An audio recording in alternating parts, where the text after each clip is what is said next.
تقریباً کوئی آلموسٹ میرا 3 سال پہلے کی بات ہے، مجھے مفتی حنیف قریشی صاحب کا فون آیا. ان دنوں میں اسلام آباد میں تھا. مجھے کہنے لگے کہ یار مجھے آپ کے بارے میں پتہ چلا کہ آپ نے یہ کہا ہے کہ قادیانی اگر ہمیں مسلمان مان لیں تو ہم انہیں مسلمان مان لیں گے. تو آپ نے یہ جملہ بولا ہے؟ میں نے کہا جی بولا تو ہے، لیکن یہ اس طرح نہیں ہے. کہتے ہیں کس طرح ہے؟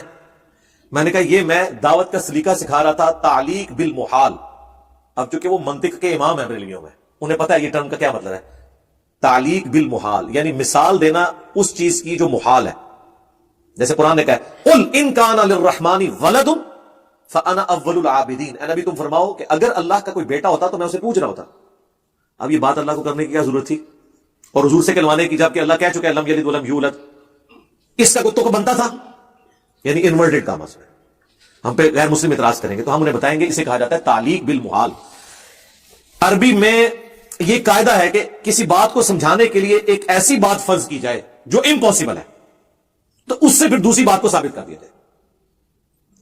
کہ چونکہ نبی علیہ السلام نے یہ دعوت توحید رکھی ہے اور وہ توحید کی طرف لوگوں کو بلا رہے ہیں، اگر اللہ کے ساتھ جیسس کرائسٹ بھی خدا ہوتے تو جو شخص خدا کی عبادت کی دعوت دے رہا ہے تو سب سے پہلے وہ جیسس کرائسٹ کو سجدہ کر رہا ہوتا، کیونکہ وہ تو بلا رہا ہے خدا کی طرف. انسان کا بیٹا انسان ہے، جن کا بیٹا جن ہے، گھوڑے کا بیٹا گھوڑا ہے، اونٹ کا بیٹا اونٹ ہے، تو خدا کا بیٹا بھی خدا ہی ہوگا نا. قل ان کان للرحمن ولد فانا اول العابدین، اے نبی تم فرماؤ اگر اللہ کا بیٹا ہوتا سب سے پہلے میں اسے پوچھ رہا ہوتا.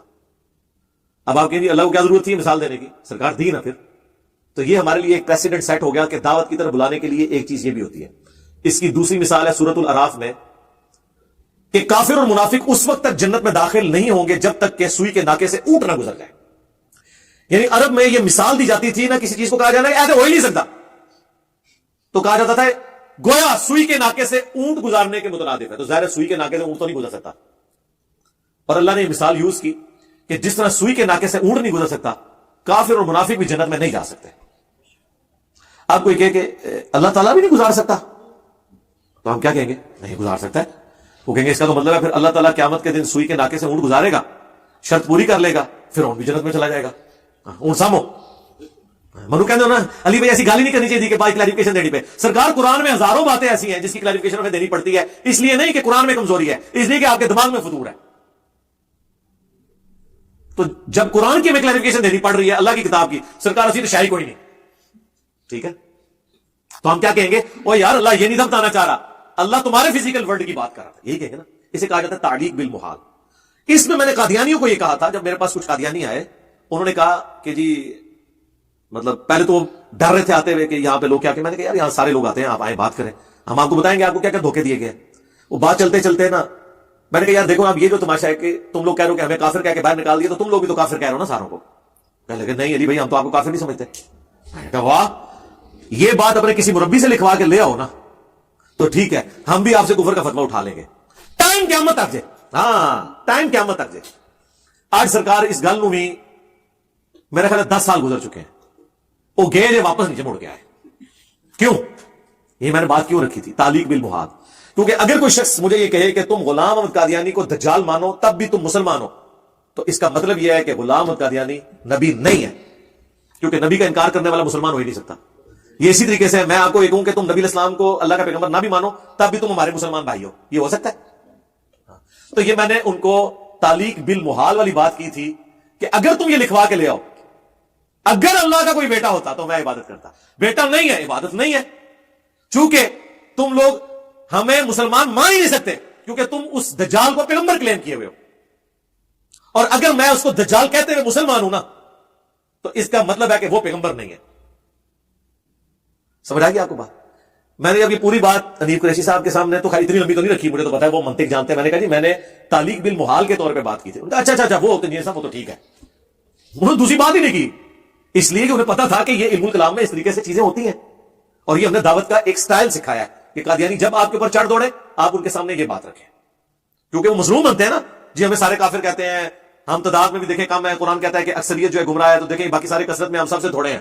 وہ ساری شہواڑیاں اہل حدیث ویل کر دینے نا اپنی مظلومیت واسطے، وہ ساریاں وہ کر دینے، وہ اہل حدیث کو بھی توڑے نے. ہم کہتے ہیں یار یہ ڈرامے بازی چھوڑو، تم ظالم ہو کہ تم نے سب کو اسلام سے باہر نکالا ہوا ہے. تو عام آدمی کو تو پتہ ہی نہیں ہوتا, وہ جب آتا ہے تو, اور اس کی برکت سے ہم نے کئی قادیانیوں تک اسلام کی بات پہنچائی ہے. ہم نے چندہ ہی اکٹھا کرنا ہوتا, ہمیں کوئی فرق نہیں پڑتا. ان کی بےایمانی کے لیے یہی کافی ہے کہ انہوں نے میرے نام میں جو مرزا آیا ہے اس کو, ہاں تو ان کو نہیں پتا تھا دنیا میں ملینز آف پیپل ہیں جن کے نام کے ساتھ مرزا لگتا ہے, صرف پاکستان میں نہیں, ترکی میں, ایران میں, بنگلہ دیش میں, انڈیا میں ملینز آف مسلمز. مغل اتنا بڑا تاتاریوں کی, ان کو تو کبھی وہم بھی نہیں آیا کہ جناب یہ قادیانی ہے. اور ان کو اس وقت بھی وہم نہیں آیا جب میں سبز پگڑی باندھتا تھا, اس وقت بھی نام میرا محمد علی مرزا ہی تھا. اس ٹائم نہیں ان کو وہم آیا. اس کا مطلب ہے کہ میں پہلے جب بریلوی تھا تو میں قادیانی تھا. بریلوی قادیانی ہوتے ہیں تو یہ مطلب ہوا نا, ٹھیک ہے. یہ ظلم کرتے ہیں. وہ لال داڑھی والے نے کہا تھا نا مرزا ہے تو پھر قادیانی بھی ہو سکتا ہے. واہ واہ واہ ہے.